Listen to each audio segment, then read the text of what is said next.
Okay, we're going to look at some double stop ideas now, okay?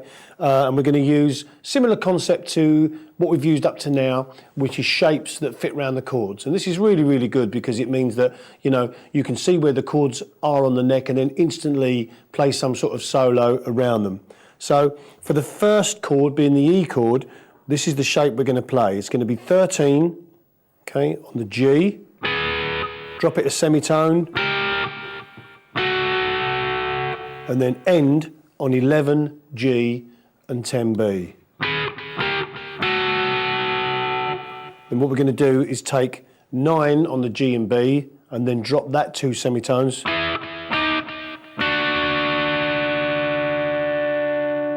Okay, so.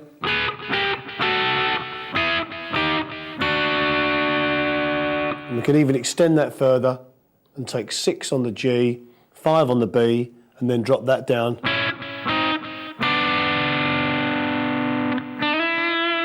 Okay.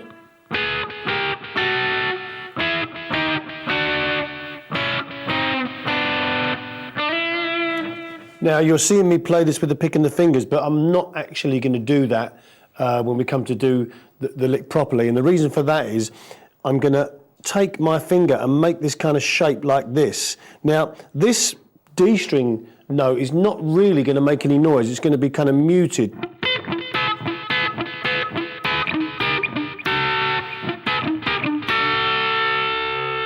Okay. But what I'm going to do is add this on the bottom, and it's just for a little percussive effect between each of the 2 note groupings.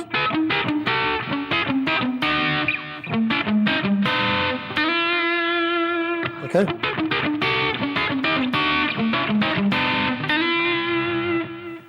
So that's going to go 14 to 13 to 12.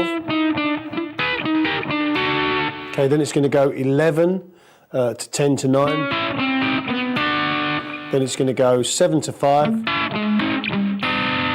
Then finish there on the E, which you don't need to do, but it just allows the ear to hear that it is an E lick.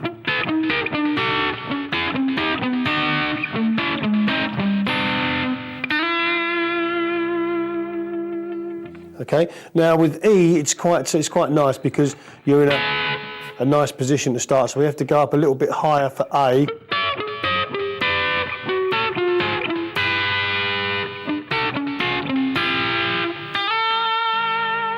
Okay.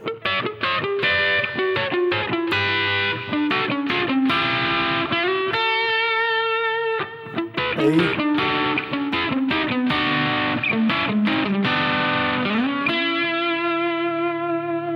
Okay, now B, it can go all the way up there.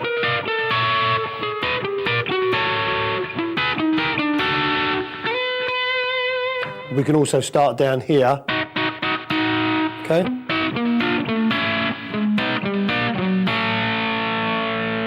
And then just use that part of the scale. Okay.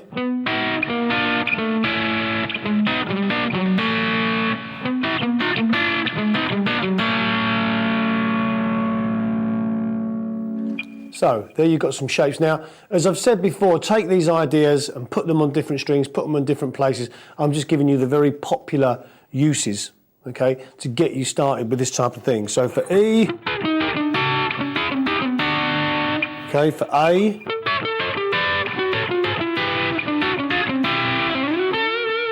and B. Okay, so let's play along with the track. See what it sounds like.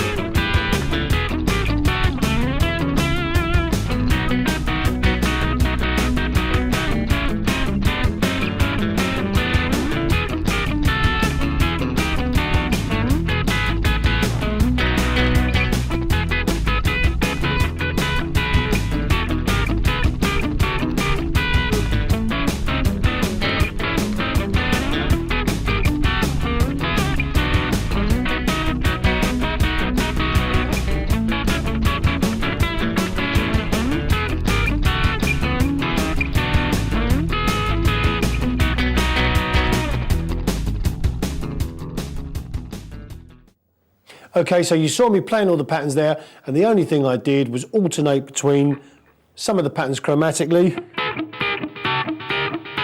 and you saw me do a couple of rhythm things.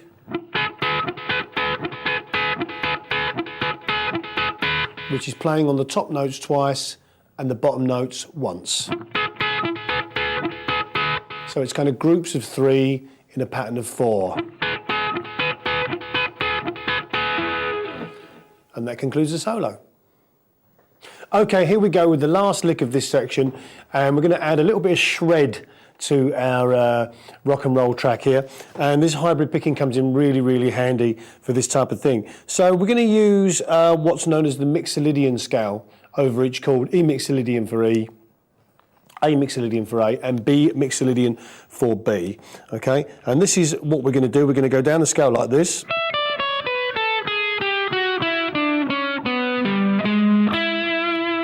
Now what we actually did there was add the minor third.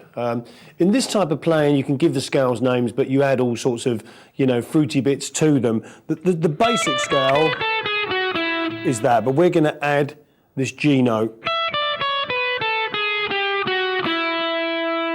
Okay?